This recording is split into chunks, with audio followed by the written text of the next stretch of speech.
When crimes are committed, fateful moments can unfold in a flash.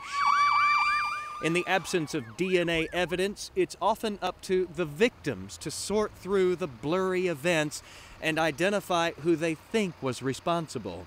But when their memories fail them, it often fails others too. Start with the beginning. When I got arrested and, taken to jail, I told my mom you didn't have to get an attorney because I hadn't done anything, and the courts were going to set me free. Last month, Cornelius Dupree was officially set free. You're free to go. Thank you very much. But that good news came awfully late.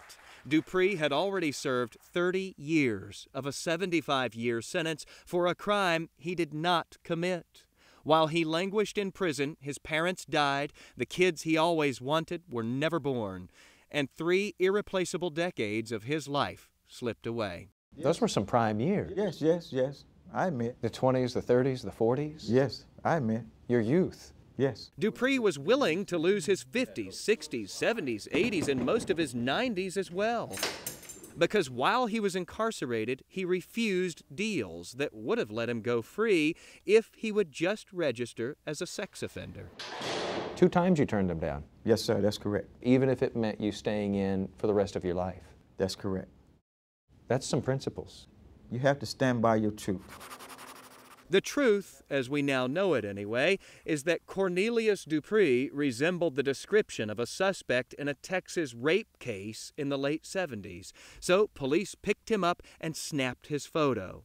Then a Dallas woman was robbed and raped in another case in 1979, and Dupree's picture was included in the photo lineup. She picked him. He was tried, convicted, and locked away until many years later when the Innocence Project discovered untested DNA evidence from the case. Examination proved Dupree wasn't the attacker. His mistaken imprisonment was the longest in Texas history.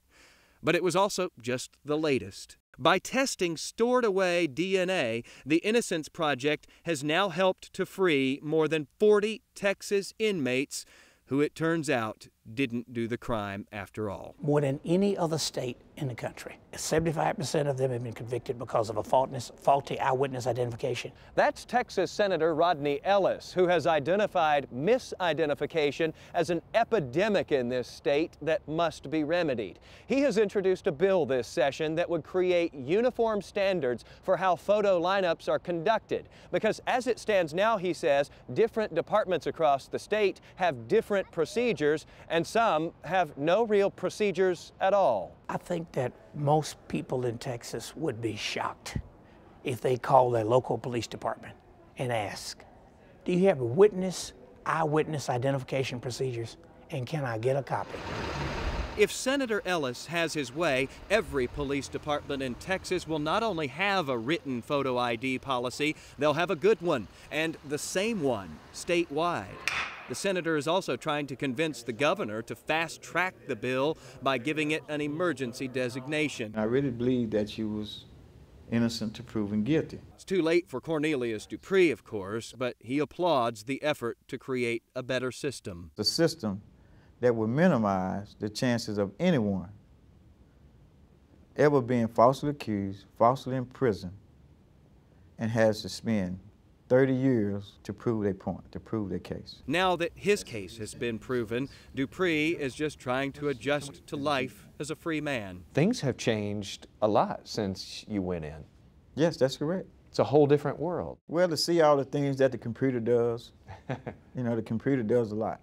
Are you good on it yet? No, sir, I'm still learning. He's learning to pick up the new things and let the old things go. Life is too short for me to hold grudges and animosity and, what didn't happen and happened, and I can't change it. A big first step, he now has a wife. We're still good friends. We're still the best of friends. They met through a mutual friend, and after corresponding for years, they married the day after Dupree was let out of prison.